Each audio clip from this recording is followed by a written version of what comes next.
messieurs, bienvenue à ce nouveau numéro de votre magazine ActuBuzz. Tous les plaisirs pour moi de vous présenter ce nouveau numéro qui va s'articuler autour des trois principaux sujets. D'abord, l'affaire Ngoï Kassanji qui propose des élections au suffrage indirect, des élections au niveau présidentiel. Est-ce que Ngoï Kassanji va-t-il aller jusqu'au bout de sa démarche? On en parle au cours de cette émission, bien que le professeur Némi Mouilania, coordonnateur du FCC, semble en tout cas désavouer la démarche de Ngoï Kassanji. Il rappelle que le FCC jusque-là n'a dégagé aucune conclusion. Par contre, les avis des uns et des autres n'intéressent nullement le FCC. On va aussi revenir sur les propos tribalistes et divisionnistes de Félix Kabange-Numbi, cet ancien ministre de la Santé publique, qui pense que les Katanga, c'est la propriété privée de Joseph Kabila. Et lorsque vous descendez ou lorsque vous y allez, parler avec respect. Et puis on va chuter avec ces mini-sommets qui devraient réunir la RDC, l'Angola, l'Ouganda et le Rwanda à Goma. Ces sommets qui n'aura plus finalement lieu. Pour quelles raisons? On va tenter de trouver la réponse à cette question au cours de cette émission avec Maître Bazem Pembe. Il est coordonnateur de la dynamique. Les changements, c'est maintenant. Maître, bonjour et bienvenue. Bonjour Hervé et merci beaucoup pour l'invitation et nous saluons aussi nos frères qui vont nous suivre à travers le monde. Comment allez-vous? Le Seigneur nous fait grâce. Alors avant d'aborder les menus de cette émission, j'aimerais d'abord vous faire part de la question d'un de nos abonnés qui nous suit depuis la Belgique. Il m'a demandé de vous poser la question de savoir, est-ce que Maître Bazin a-t-il un problème particulier ou personnel avec la ministre Akassia Bandoubola? Lorsque Mme Akassia Bandoubola ne répond pas aux attentes des Congolais, je peux qu'avoir des problèmes avec elle. Pas de problèmes physiques, mais sa gestion de la chose publique. C'est elle qui a l'économie entre ses mains. C'est tout à fait normal que lorsque je vois la gestion chaotique de ces ministères, qu'à chaque fois, je parle, je critique la dame pour qu'elle l'améliore. Donc, je peux avoir ce langage-là, mais pas en Nigeria, mais en la corrigeant, en proposant sur certaines choses. Et pourtant, vous faites partie tous les deux du cash. Comment expliquez-vous que quelqu'un qui appartient à la même famille politique que vous, mais vous la vilipendez chaque fois dans les médias? Je ne sais pas si ce matin, vous avez eu la chance de déjeuner. Vous avez pris quelque chose, la chikwanga, les foufous, les Thompson. Je ne sais pas si dans l'assiette, vous avez vu un Thompson s'appeler FCC. Vous avez vu un boule de une tomate s'appeler cash. Donc, on a intérêt à corriger certains ministres qui ne maîtrisent pas bien la chose publique. Et moi, j'ai toujours condamné la dame parce qu'elle n'a pas la maîtrise de la loi de 1961 sur la fixation des prix. Les prix sont fixés par des commerçants, mais c'est elle qui contrôle. Un commerçant vise toujours un gain, elle ne vise pas l'intérêt de la population. C'est pourquoi à chaque fois, je conseille Mme Akassia Bandoubola, qui a du mal à comprendre. Elle est prête et envoyer un certain Tony à la télé, vilipender les gens, parler mal des gens qui sont en train de parler pour l'intérêt de la République. Donc on doit retenir aujourd'hui que Maître Bazin n'a aucun problème personnel avec la ministre, mais par contre, vous êtes opposé à sa méthode de gérer le ministère de l'économie. Effectivement. Très bien, on va parler de l'actualité. L'actualité, c'est d'abord ces mini-sommets qui devraient avoir lieu à Goma. Mais finalement, les sommets n'auront plus lieu. On nous a confirmé ici, la ministre des Affaires étrangères, Mme Marie Toumbanzeza, je crois un jour avant, avait confirmé que les sommets auront lieu. Mais curieusement, à la dernière minute, on va apprendre que le sommet est annulé. Qu'est-ce qui explique aujourd'hui la raison ou les raisons du report de ces sommets? Vous savez, il y a certaines choses en diplomatie, avant de tout spéculer, avant de tout parler, il faut avoir certaines informations. Il faut avoir certains éléments clés. Ce sont certains présidents de pays voisins avec le président de la République qui c'est sous son initiative pour que la paix, qu'il y ait un mini-sommet à l'est du pays. Précisément à Goma, si je ne me trompe pas. Chef-lieu de la province du Nord Kivu. Oui, certains pays qui n'ont pas refusé. Ils n'ont pas refusé, mais ils ont émis certaines réserves, ils ont posé certains préalables. Entre autres, qu'il y ait d'abord des rencontres entre des ministres des Affaires étrangères, de chaque pays. ils doivent se réunir pour voir les cahiers des charges de chaque pays, pour voir les questions qui seront examinées dans ces mini-sommets. Mais aujourd'hui, entendre les gens se dire non, ça a capoté, ça ne va pas réussir, c'est un échec diplomatique. Bon, moi, je dis, mais ils ne sont pas informés. Et lorsque vous avez entendu Madame Marie Toumbadzeza, des Affaires elle étrangères. n'a pas dit que c'était un échec. Elle a dit que nous étions dans les pourparlers avec certains ministres des Affaires étrangères Mais pourtant, des autres pays. la même dame nous a confirmé un jour avant que le sommet aura bel et bien lieu. Écoutez, Et curieusement, arrivé à la date où devrait avoir lieu ces mini-sommets, on apprend que certains présidents ont désisté. non, il y a eu un petit problème qui n'est pas minimisable entre l'Ouganda et Burundi, et Ouganda et Burundi. Ils ont un problème. Ces deux pays ont un problème qui date. C'est pourquoi les Burundi, même l'Ouganda, ils ont posé d'abord ces préalables-là, qu'on se retrouve autour d'une même table, qu'on cogite, qu'on voie, qu'on mette les points sur les i pour que ces mini-sommets aient lieu. Donc, que les gens, je demande à mes amis, à ceux qui vont nous suivre, ceux qui vont commenter, et même ceux qui sont en train de parler ici au pays, de ne plus spéculer, parce que le chef de l'État est en train de s'atteler, en train de travailler avec ses homologues pour que ces mini-sommets aient lieu et que la situation de la paix de Béni soit à l'ordre du jour. Quelle est aujourd'hui l'opportunité pour les présidents de la République d'organiser ces mini-sommets? Et puis, pourquoi le choix de la ville de Goma? L'opportunité majeure du président de la République, c'est la paix, la sécurité de ses concitoyens.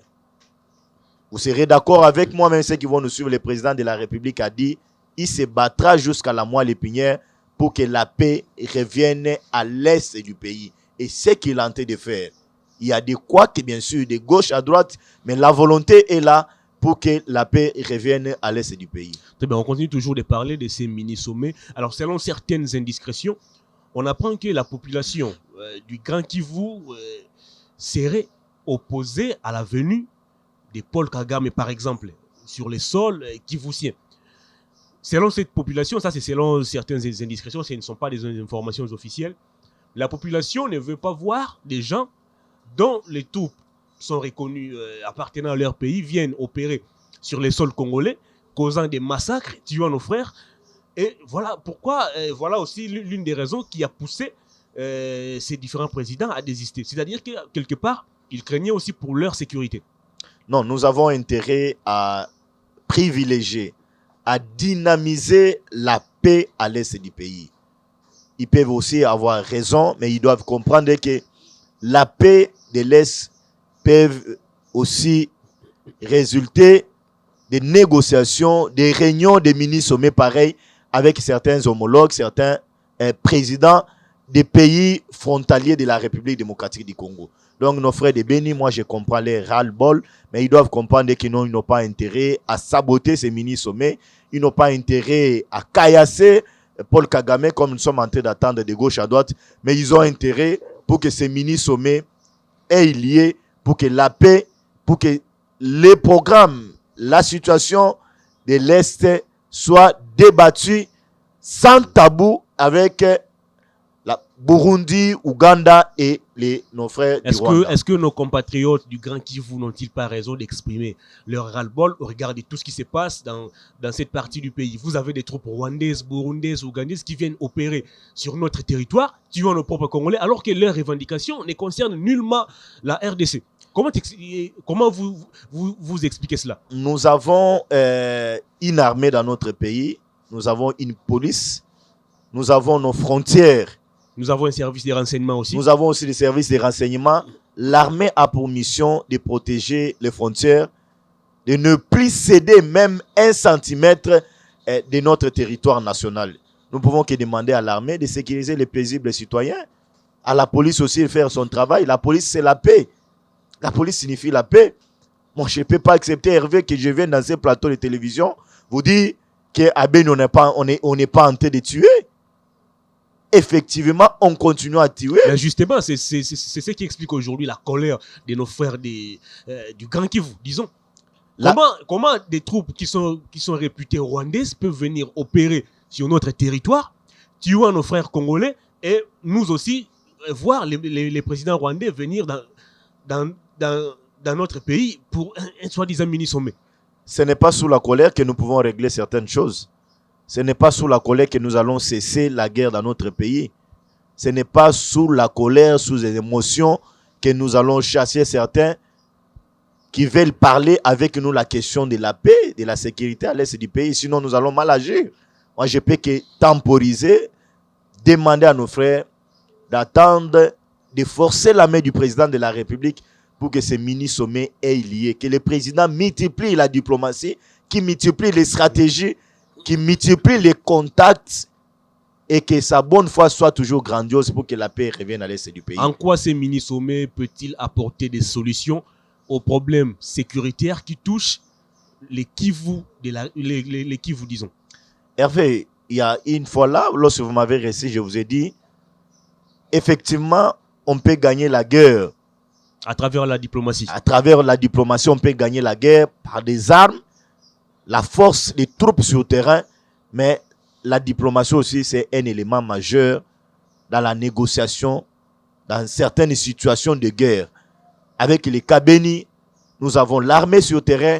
Il faudra aussi revoir aussi des stratégies diplomatiques, même des réunions pareilles. Donc c'est important. Ne minimisons rien. Depuis l'accession de Félix Tshisekedi au pouvoir, il est certes vrai qu'il a toujours privilégié la diplomatie. On l'a vu plusieurs fois se déplacer au Rwanda. On a vu aussi Kagame venir ici. Il se croise plusieurs fois à travers des sommets africains.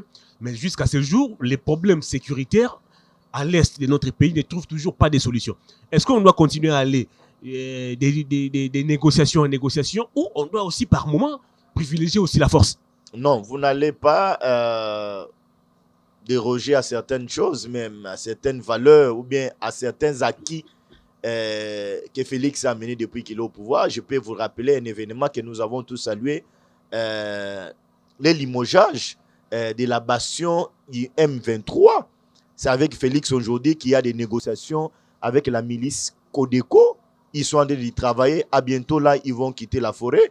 C'est avec Félix qu'il y a des négociations aujourd'hui avec certains ADF qui sont en train de se rendre jour et nuit, qui ont en train d'abandonner la forêt. Donc Félix est en train de se battre. Je ne peux pas ici dire qu'il a gagné, mais je peux vous dire qu'on a intérêt à saluer les pas que Félix est en train de faire. Est-ce que cette politique de toujours négocier avec les rebelles, de toujours négocier avec tous ces miliciens, est-ce que ça ne constitue pas une faiblesse pour notre politique ou ça ne nous fragilise pas au niveau interne? Vous avez des gens qui tiennent des armes aujourd'hui parce qu'ils savent qu'ils ne seront jamais condamnés au niveau pénal ou même civil. Et puis les mêmes gens vont négocier avec le gouvernement pour réintégrer ou être insérés au sein de notre armée avec des grades beaucoup plus élevés que ceux qui ont fait leur carrière normale. On peut parler de la faiblesse lorsque vous entendez les militaires sur le terrain vous dire que nous avons reçu les injonctions des autorités de dire laissez entrer les ADF, laissez entrer la milice Codeco, laissez entrer certains groupes qui opèrent à l'est du pays. Mais lorsque vous voyez les militaires se battre sur le terrain, pourquoi parler de faiblesse? Pourquoi parler de faiblesse? Vous avez toujours ici tiré à boulet rouge. En tout cas, pour tirer sur la ministre de l'économie, vous ne mâchez jamais des mots. Mais aujourd'hui, qu'est-ce que vous dites du ministre de la Défense, du ministre de l'Intérieur et de notre service de renseignement? Qu'est-ce que vous dites de ces services? D'abord, c'est une bonne question. Il y a la rentrée parlementaire le 15, mardi, si je ne me trompe pas. Moi, je demanderai à Mme Janine Mabunda et à certains députés qui nous avons donné mandat d'interpeller d'abord le ministre de la Défense, de savoir certaines stratégies qu'il a à sa possession pour que la paix revienne au pays. Et aussi, cette dame qui ne fait rien, la dame qui est chargée de la commission défense et sécurité, Madame Jeannette Kabila, elle ne fait rien. C'est pas... Elle a déploré les conditions dans lesquelles nos militaires s'est trouvé. Et elle avait intérêt aussi de passer ses vacances judiciaires, des vacances parlementaires à l'est du pays pour voir la situation tragique que traversent nos frères à Beni. Elle a fait ça bien avant les vacances parlementaires. Bon rapport. Elle nous a fait savoir que nos militaires vivaient dans des conditions extrêmement difficiles. Ils sont sous-payés, ils ne mangent pas bien. Bref, nos militaires ne sont pas à la hauteur des tâches qui leur sont confiées. C'était une façon pour elle d'acquiser son frère qui Et a pourtant, dirigé pendant 18 ans. Son frère qui a et été militaire de son État. Les ministres de la Défense Et aujourd'hui c'est elle qui a entre les mains du C'est FCC. elle qui a la commission défense entre ses mains et la défense est entre les mains du FCC. Bien même que j'ai toujours été de ces principes que lorsqu'on est au gouvernement, on n'est plus encore Il n'y a plus ministre de politique. Il n'y a plus d'appartenance politique. telle obédience politique. On est là pour servir la République. Nous pouvons que demander aux ministres, si même ces services qui vont nous suivre, de travailler pour que la paix revienne à l'est du pays. Là, vous avez semblé amadouer les ministres. Non, je ne l'amadoue pas. Je ne le ferai jamais. S'il s'agissait de Mme Akassia, là, Maître Bazin serait dans tous ses états. Mais les Congolais pleurent souvent des sociales. Lorsque la tomate hausse le prix, lorsque le piment hausse le prix, on peut que ça s'attaquer à Mme Akassia Bandobola qui est en train de prouver ses limites. Très bien, on va parler cette fois d'Ngoï Kassanji, député provincial, député national, sénateur, bien qu'au niveau provincial, il a cédé son siège à sa fille. Au Sénat, c'est sa femme qui siège. Ngoï Kassanji exige qu'on puisse désormais voter les présidents au suffrage indirect. Qu'est-ce que vous en pensez, Maître Bazin? Merci beaucoup pour la question, Hervé. J'ai avec moi la Constitution de la République démocratique du Congo en vigueur. Et cette Constitution a tout détaillé et a tout limité, a tout verrouillé. Lorsque nous lisons la Constitution de la République démocratique du Congo, il y a un paragraphe dans cette Constitution qui nous parle de certaines institutions d'appui à la démocratie. On fait allusion à la CENI, au CESAC et consorts, si je peux les citer ici, et aussi votre institution d'audiovisuel, le CESAC. Au CESAC. Et lorsque vous lisez la même Constitution, Hervé, permettez-moi, allez-y. Dans son article, la Constitution de la République, dans son article 69, la Constitution, les paragraphes premier, c'est du président de la République. Et ici, dans l'article 69 est clair, même à certains alinéas. Le président de la République est le chef de l'État, il représente la nation et il est le symbole de l'unité nationale. Il veille au respect de la Constitution. Il assure par son arbitrage le fonctionnement régulier du pouvoir judiciaire. Si je peux me limiter là. Mais l'article 70 nous dit ceci. Le président de la République est élu au suffrage universel direct pour un mandat de 5 ans renouvelable une seule fois. C'est le cas avec le président Félix, comme il est là en fonction.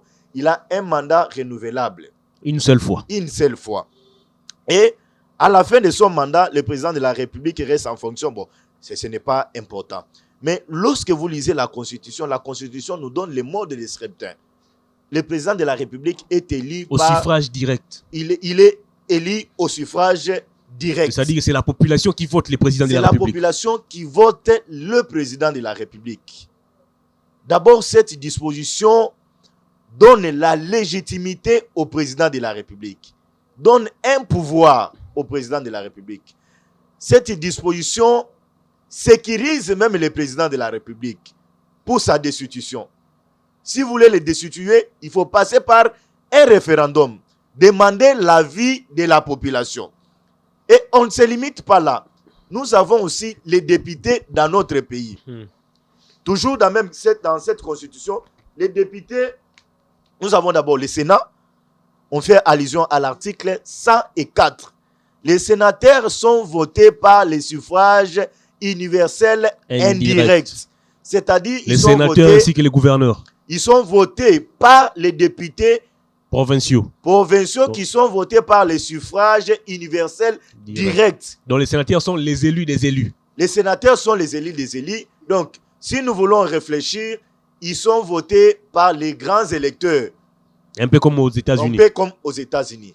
Mais Hervé, donc, au stade actuel, demander au peuple congolais que le président de la République soit voté par les suffrages indirects, c'est dire aux Congolais, nous voulons d'abord, premièrement, les changements de la Constitution et nous voulons aussi à ce qu'il y ait un référendum dans ce pays.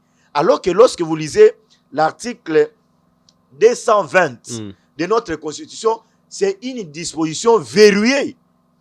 en rapport avec les mandats du président de la République. C'est intouchable. Mais moi, je ne peux pas comment comprendre Ngoïka Sanji, un frustré. Je comprends que, vous savez, il y a certaines choses. Lorsque la psychologie n'est pas en place, vous pouvez vous hasarder de faire n'importe quoi. Vous estimez que la psychologie de Ngoïka Sanji n'est pas en place? Moi, je peux que conseiller à nos amis. Je l'ai vu ces derniers temps.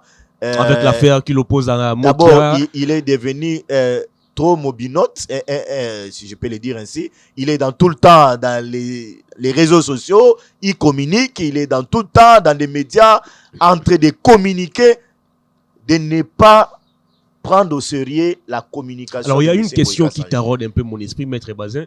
Ngoïka Sanji est juriste, comme vous l'avez, il vient de finir ses études en droit il y a, je crois, 2 ans à l'université de Kinshasa. Son raisonnement en rapport avec l'élection du président de la République, est-ce un raisonnement politique ou un raisonnement scientifique ou juridique basé sur les lois et les textes qui fondent la République? D'abord, Ngoïka Sanji a en tête que lorsqu'il a été déguerpi, c'est Félix qui était à la base. Vous le voyez dans les tweets, dans tout le temps, s'attaquer au président de la République, à la femme du président, la première dame, la distinguée première dame, Madame Denise Nyakero Tshisekedi. C'est ce qui dérange la tête de M. Ngoïka Sanji. Vous voyez Ngoïka Sanji réfléchir toujours à mal du président de la République. Et Ngoïka Sanji a la haine vis-à-vis du président de la République. Vous connaissez bien, même ceux qui sont en train de nous suivre seront d'avis avec moi que Ngoïka Sanji, sa gestion en bougement, lorsqu'il fut gouverneur, a été une gestion chaotique. Il n'a pas si remonté, même faire 3 kilomètres de routes asphaltées en Boujmaï. Il vante pourtant son bilan. Il n'a même pas laissé un centre de santé en Boujmaï. De cette province. Il n'a même pas réhabilité un hôpital en Boujmaï. Même pas une école. Kassanji s'était vertueux à chanter, à glorifier, à louer M. Joseph Kabila. Je l'ai suivi récemment, dit il va mourir avec Kabila dans sa poche. Un politique ne fait jamais des déclarations pareilles. Un juriste. Ça corrobore. Votre confrère. Ça corrobore avec ce que je viens de dire, que non, attention, les gens ne doivent pas prendre ça au sérieux. C'est un monsieur frustré. Il n'a pas sa psychologie en place. Il n'a pas l'état d'esprit en place. Il fait des insomnies chaque fois. Il peut que venir se défouler dans les télés, dans les réseaux sociaux, dans certaines émissions. Donc, moi j'ai compris. Et j'ai entendu votre introduction pour dire que Némi n'était pas de cette opiniâtreté. Non, mais c'était un plan machiavélique du FCC. Et il faut aussi rappeler que ces plans ne datent pas d'aujourd'hui. Je vais vous révéler... Le FCC a commencé à réfléchir sur ces projets depuis longtemps. Je vais vous révéler certaines choses, Hervé. Allez-y. Vous savez, les problèmes, c'était comment? FCC pensait, cogiter, il raisonnait qu'en 2023, s'il y a les élections, le président Félix... à tout moment, peut coaliser avec Joseph Kabila, avec Lamouka, avec M. Moïse, avec M. Bemba, avec M. Fayoulou et consorts. Et qu'en 2023, si nous les laissons le terrain pareil, nous, FCC, nous serons isolés. Qu'est-ce qu'il faut faire? Il faut raisonner comment changer les modes de scrutin dans notre pays.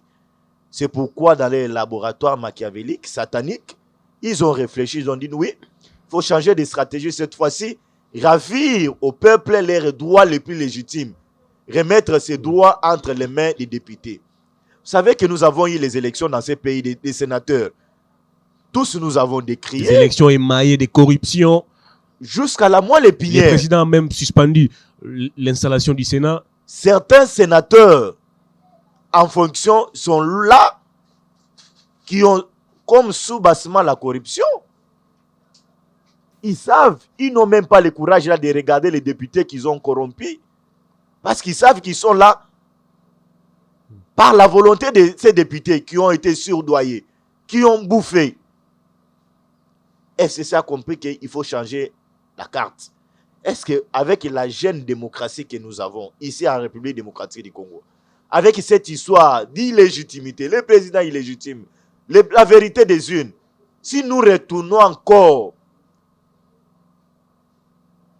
le pouvoir entre les mains des députés, c'est désacraliser la légitimité du peuple, c'est désacraliser la Constitution, c'est fouler aux pieds certains principiels, certains acquis de la République démocratique du Congo. Donc, moi, je demanderai à nos amis de la Mouka de réfléchir pour l'intérêt de la République, de ne pas fissurer souvent la République démocratique du Congo, de ne pas saucissonner nos lois. Nous avons intérêt à capitaliser certains acquis de la République démocratique. Alors, Maître Bazengo Kassanji, c'est un député, c'est un élu du peuple. Est-ce que, comme député, il n'a pas aussi cette liberté-là de réfléchir comme il veut? Non, mais si la Constitution... De proposer tout ce qui lui semblait bon comme loi. Si la Constitution, dans son article 65, si je ne me trompe pas, donne à chaque Congolais la liberté de s'exprimer, la liberté d'opinion, la liberté de manifester. La liberté de penser. Ces droits ne peuvent pas être aussi ravis de M. Ngoï Kassanji. Mais ici, nous condamnons le comportement de nos amis FCC. Parce que lorsque Ngoï Kassanji a parlé, il a engagé FCC. Non, le professeur Némi a fait une sorte de recadrage. Il a dit que les propos tenus par... Bon, il n'a pas cité nommément Ngoï Kassanji, mais il a dit les FCC jusque-là n'a pas encore dégagé une quelconque position. Enfin, moi, en rapport avec les changements du mode de vote. Je l'ai toujours dit, je le dirai au peuple congolais de se méfier de M. Némi Mouilanya. Alors, comment ça? C'est un monsieur qui ne joue pas la carte, il ne joue pas les francs jeux. Attention à lui. Mais c'est lui, vous le voyez dans la douceur. Il a donné l'avis du FCC. Vous le voyez parler dans la douceur, vous le voyez agir dans la douceur, mais il est très mordant. Ah bon? Vous se méfiez de lui. Il a compris l'ampleur de cette histoire que Ngoï Kassanji a voulu créer. C'est pourquoi vous l'avez vu sortir. Mais lorsqu'il y a des manifestations, il donne la parole à Ngoï Kassanji de s'exprimer, de dire oui, nous allons marcher tel jour, et de donner certains points de vue en rapport avec certaines actualités. Mais lorsque Ngoï Kassanji parle, Némi vient les contredire. Non. Ngoï Kassanji a fait dire que ce qui s'est dit sous coulisses, c'est le Seigneur qui a parlé sous sa langue. Le Seigneur a dit, Ngoï Kassanji révèle aux Congolais les plans sataniques que FCC est en train de comploter. Alors aujourd'hui, Némi n'a pas à se rebiffer. Aujourd'hui, comment peut-on arrêter ces plans de Ngoï Kassanji? La rentrée parlementaire, c'est ce mardi 15 septembre. J'ai suivi à travers plusieurs vidéos les militants de l'UDPS dire qu'ils viendront aussi assiéger les palais du peuple. Est-ce qu'aujourd'hui, on ne risque-t-il pas d'aligner aussi ces projets de Ngoï Kassanji dans l'ordre du jour? Comment arrêter, justement, je répète ma question, ces plans de Ngoï Kassanji? D'abord, vous m'avez rappelé le militant de l'UDPS. Je voulais ici condamner, j'ai vu la vidéo. Propos tenus par les propos un parlementaire tenus par debout, un parlementaire, à l'endroit de la présidente de l'Assemblée nationale. Debout, à l'endroit de Mme Janine Mabunda. Et à part ses fonctions, elle est aussi une mère. Donc nous devions avoir certains égards. On a aussi intérêt à respecter certaines mamans parce que tous nous sommes le fruit des entrailles des femmes. Le Seigneur a créé chacun à sa façon. Donc on ne peut pas venir ici chercher comment façonner quelqu'un, réhabiliter quelqu'un, c'est faire Dieu. Non, ce n'est pas important. Je condamne ici ces comportements. Je peux que demander à Mme Janine Mabunda de saisir les instances judiciaires pour que ces messieurs répondent de ces actes. Nous sommes politiques. C'est du débat des idées jaillit la lumière. Nous avons intérêt à se battre sur la scène politique, à se battre dans les plateaux de télévision au lieu de passer par les injures qui ne vont pas construire la République démocratique du Congo. Projet comment l'arrêter? La rentrée parlementaire, c'est ce 15 septembre. Comment arrêter le projet Ngoï Kassanji? Les derniers remparts sur le peuple. Pourquoi le peuple? Parce qu'ils ont la majorité au niveau de l'Assemblée nationale, ils ont la majorité au Sénat, ils ont la majorité au gouvernement. Donc, c'est par la voie de la rue, si cette affaire est mise à l'ordre du jour, que le peuple congolais puisse descendre dans la rue et pour étouffer cela. Alors, vous comptez sur le peuple alors que le FCC, lui, pense que la bataille doit se passer au sein des institutions. Alors, comment vous allez arriver, par exemple, à bloquer cette tentative de Ngoï Kassanji? Par des voies manifestes. Parce qu'au cas où les FCC tenaient à ce que la bataille soit institutionnelle, par des voies pacifiques, vous partez perdant. Par des voies pacifiques dans la rue, nous allons bloquer même l'entrée dans les institutions. Nous allons interpeller les députés conscients. Et vous oubliez que le siège du Parlement est inviolable. Non, non. Ça s'appelle Assemblée nationale. Palais du peuple. Ça s'appelle Assemblée nationale. Ça s'appelle Assemblée nationale, ça s'appelle Palais du peuple. Ce sont nos élus qui sont là-bas. C'est le peuple qui les a envoyés là-bas. Si ce peuple dit non, ils ont qu'à tempérer. Vous avez Madame Janine Mabunda, que j'aime bien, elle a dit elle fera de l'Assemblée nationale le temple de la démocratie. Mais lorsque le peuple marche, elle n'est pas la première à le dire. Minak l'avait dit aussi. Non. Et on connaît comment Minak avait géré. Vous savez, c'est une dame intelligente. Le président de la République l'a dit. Minak aussi était intelligent. Non. Professeur d'université. Je parle de Madame Janine Mabunda. Je ne sais pas, Minak, son diplôme a été contesté. Vous serez d'avis avec moi. Monsieur Denis Kambayi, même certains ont dit on n'a pas compris comment le monsieur est devenu professeur. Il est déjà Bagnakou, professeur Bagnakou, si je ne me trompe pas, il a aussi contesté cela. Et pour revenir sur Madame Janine Mabunda, c'est une dame qui a la volonté pour servir la République. Mais elle est piquée par ce virus FCC. C'est pourquoi elle ne travaille pas pour la République. Lorsqu'elle a les idées pour la République, Kabila l'appelle pour dire non, attention. Cette fois-là n'est pas une voix. Cette voie-là, c'est la voie qui doit amener Félix Antoine Tshilombo Tshisekedi à pérenniser son pouvoir. Il faut aller avec la voie de tout bloquer. Alors, qu'est-ce qui va arriver au cas où le FCC faisait du forcing? La loi est passée, votée. Est-ce que le président aura cette force-là de bloquer la promulgation de cette loi? Qu'est-ce que vous allez faire, justement? Merci beaucoup. C'est une question très importante et je vous remercie pour cela. La Constitution de la République, après que l'Assemblée nationale ait voté, la Constitution est promulguée pour entrer en vigueur par le président de la République. La loi, vous voulez dire? Je suis en train de parler de la loi parce que dans la Constitution, nous trouvons des lois. Je ne vois pas un président de la République promulguer une Constitution qui va à l'encontre de la volonté du peuple. Je ne vois pas. Je ne vois pas. Et puis, je vous ai dit ici, avant que nous y arrivons, avoir les élections à suffrage indirect, on doit passer par les référendums. Parce que la voie des suffrages universels et directs, elle est constitutionnelle. Pour passer par la voie indirecte, il faut aussi changer la constitution. Croyez-vous? Est-ce que vous voyez ces peuples accepter au stade actuel, avec la mauvaise foi écrasante de nos amis du FCC, appuyé par Lamouka actuellement et le Fayoulou? Oh, comment ça? Non, mais ces derniers temps, M. Martin Fayoulou. Mais Fayoulou est en train d'œuvrer pour FCC. 5 députés. Non, ils sont en train d'œuvrer pour FCC. Lorsque M. Martin Fayoulou, qui a lutté avec le président de la République pour chasser M. Joseph Kabila du pouvoir, M. Martin Fayoulou qui a été gazé avec le président de la République dans ces pays.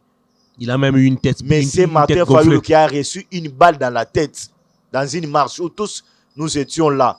Les images circulent encore jusqu'à aujourd'hui. Pour dire non à un jour à M. Joseph Kabila. Pour dire non, Kabila, s'il franchit les lignes rouges, nous serons dans la rue. Et vous voyez M. Martin Fayoulou aujourd'hui en train de combattre celui qui a milité avec lui au rassemblement. Dans la dynamique de l'opposition, les combattre, Hervé, c'est inconcevable. Lorsque vous voyez un Martin Fayoulou aujourd'hui marcher avec Lisanga Bonganga qui a travaillé avec M. Joseph Kabila hier, un Lisanga Bonganga qui a traité M. Martin Fayoulou de tout sauf rien. Mais vous avez Félix aujourd'hui qui est aussi devenu les plus proches amis ou collaborateurs de Kabila. Félix est avec aussi ça, Kabila. Félix est avec Kabila. Les dynamismes politiques. Non, Félix est avec Kabila. C'est suite aux élections que nous avons eues dans ces pays. C'est la Constitution qui a fait à ce que Félix puisse coaliser avec Joseph Kabila aujourd'hui. La coalition, elle est constitutionnelle.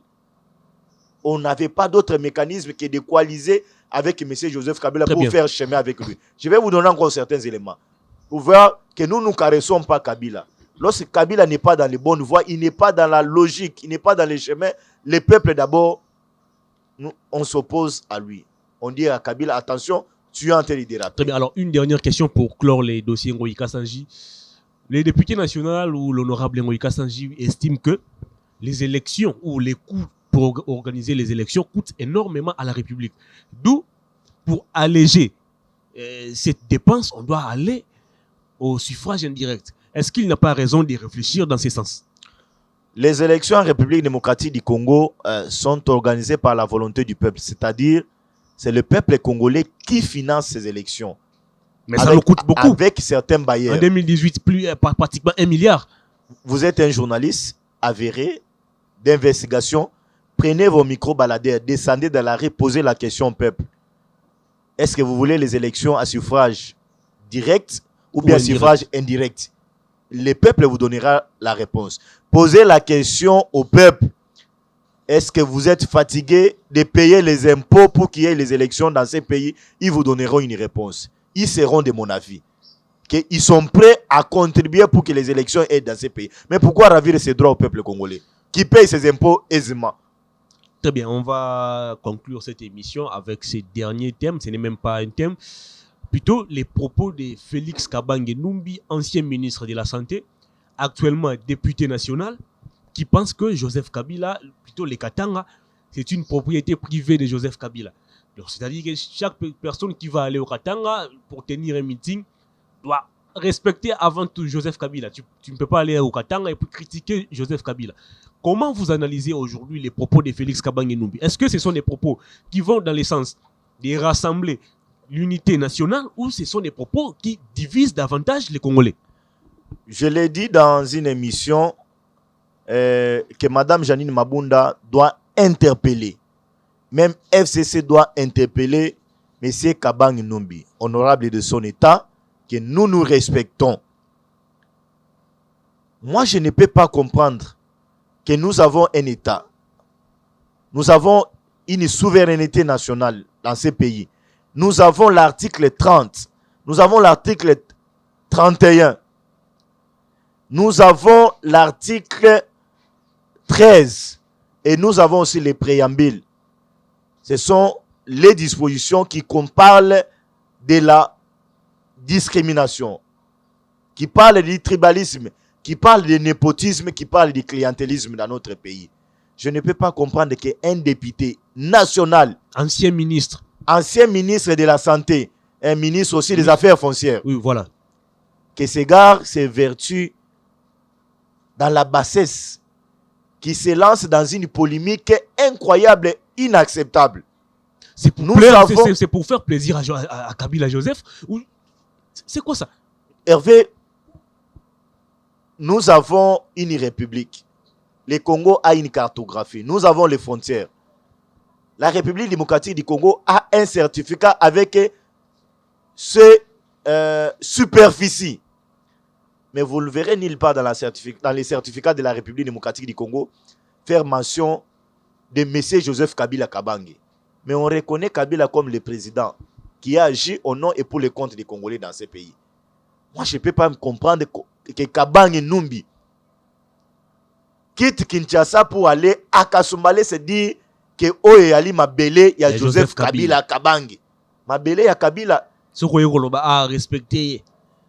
Alors que la Constitution nous dit les sols et les sous-sols appartiennent à l'État congolais. Donc Kabila est devenu l'État. Kabila est devenu la Constitution. Kabila est devenu les lois de la République. Kabila est devenu donc le chef coutumier des affaires foncières dans ces pays. Kabila est devenu le certificat de la République démocratique. Il est pratiquement devenu un dieu. On ne peut pas les critiquer. Kabila est devenu chef coutumier. Kabila est devenu intouchable. Mais c'est inacceptable, c'est un flatteur. C'est un flatteur. Et puis il n'a même pas honte de se justifier. Et puis il se réclame docteur. Kabange nous ménage. Moi j'ai connu Kabange comme un assistant à l'université de Lumbashi. Moi je n'ai jamais connu Kabange comme un docteur. Comme je l'ai vu, médecin. Les gens l'attribuent. Médecin, les docteurs là, c'est en rapport avec la médecine. Il a opéré, et posez-lui la question, il a opéré combien de gens depuis qu'il a été médecin? Combien des opérations il a effectué? Et il est médecin dans quel hôpital? Kabange Numbi, vous avez des questions à Moi, j'ai fréquenté Sendoué. Je n'ai jamais vu Kabange à Sendoué. J'ai connu Kabange Numbi à l'ISTEM de Lumbashi. L'ISTEM, c'est là où on forme les infirmiers. Les infirmiers. Oui. C'est là où moi je l'ai connu, donner cours comme assistant. Vous voulez nous faire croire ici que Kabang Numbi n'est pas un médecin, mais plutôt infirmier? Moi je l'ai connu, je ne dis pas, je ne vais pas croire à l'opinion, même ceux qui sont en train de nous suivre. Il dit, je connais Kabang Numbi comme assistant à l'université à l'ISTEM Lumbashi. Je connais bien Lumbashi avec les doyens Malongo à Cage. Et Kabang n'a jamais donné cours là-bas. Comme médecin de son état. Mais il n'a jamais connu cours. Il est médecin. Mais je le vis ici, on l'appelait comme médecin. Il n'est pas docteur en thèse. Je le vois le long de la journée Docteur ici, c'est un rapport intervenir avec la comme médecin dans la situation d'Ebola, de coronavirus. Je sais Kabila, Joseph Kabila nous a laissé. Il a fabriqué des professeurs, des assistants comme Ngoïka Sanji, des professeurs comme Koko Nyangi. Ngoïka Sanji également mais Ngoïka Sanji, assistant. Il semblerait qu'il est assistant à l'université de Mbujimaï. Mais il est allé prêter serment comme avocat à Mbujimaï. Ici aussi, on nous a dit qu'il a distingué. Il nous a laissé des professeurs comme Mata Tamponyo, Obé Minaku. Vous voyez ce que M. Joseph Kabila nous a laissé. Les Kokonyang. Les Kokonyang, il ne sait pas s'il donne cours. Au Japon. On nous a dit qu'il enseigne la géologie au Japon. C'est très grave, Hervé. Donc, nous ne nous blaguons pas. On a tenté de dire les choses vraies. Moi, je l'ai dit que M. Kabang Numbi doit cesser. Vous savez, moi, j'ai évolué au Katanga. J'étais à Puerto. J'étais à Malembankulu. J'ai fait Likasi. J'ai fait, comment on appelle ces villages ici? J'ai perdu les noms. Hervé, je connais comment on a chassé les Kassaïens à Kolwezi. Je connais comment les gens ont souffert. Mais Hervé, n'acceptons pas dans ces pays qu'on revienne encore sur l'histoire des tribalistes. Est-ce que vous rendez compte aujourd'hui de l'ampleur que prend de plus en plus les tribalismes? Vous avez vu la semaine passée des gens faire une vidéo devant la parcelle d'un canton politique ici, au pays connu, comme quoi Félix est-ce que vous vous rendez compte de l'ampleur que prend aujourd'hui les tribalismes? Hervé, je vais profiter de vos micros pour dire aux hommes politiques qu'on comprend la géopolitique aujourd'hui est en train de faire rage dans notre pays. Pour que moi, Maître Bajen, je sois voté, je dois avoir la sympathie de mes cousins, de mes frères tribales. Je vais aussi demander à M. Martin Fayulu, m'a dit, à part Kabang Numbi, c'est lui aussi qui a amplifié la situation tribale dans notre pays. Oh, comment ça? M. Martin Fayulu doit avoir le temps, dans ses discours, au lieu de tweeter pour la Constitution, de tweeter pour condamner le tribalisme. La première fois, M. Martin Fayulu est venu dans ces pays, on l'a accueilli, je peux dire avec joie. Mais lorsque ces militants retournaient, ils ont chanté Boma Kasai, Omoni Nyoka, Tika Nyoka, Boma Kasai, Tika Nyoka. Boma Kasai. J'ai vu la vidéo dont vous parlez là de Tiangou. Les gens se sont réclamés des Bandund pour dire nous allons tuer nos frères Kasai. Non, Hervé.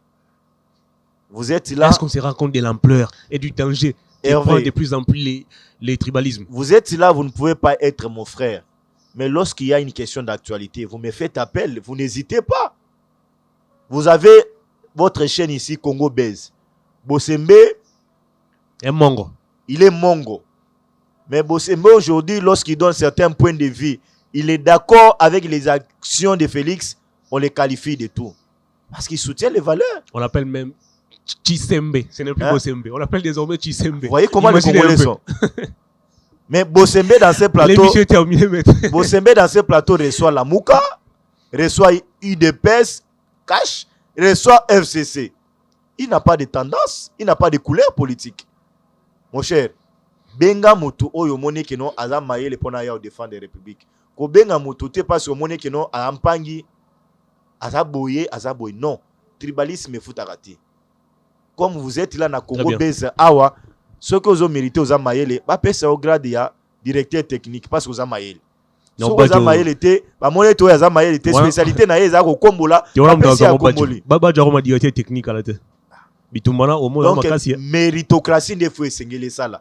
Batika ba tribalisme et ko futa biso à tel côté. Très bien maître, l'émission est terminée comme d'habitude, vous allez regarder la caméra, un petit message au public et si possible vos coordonnées.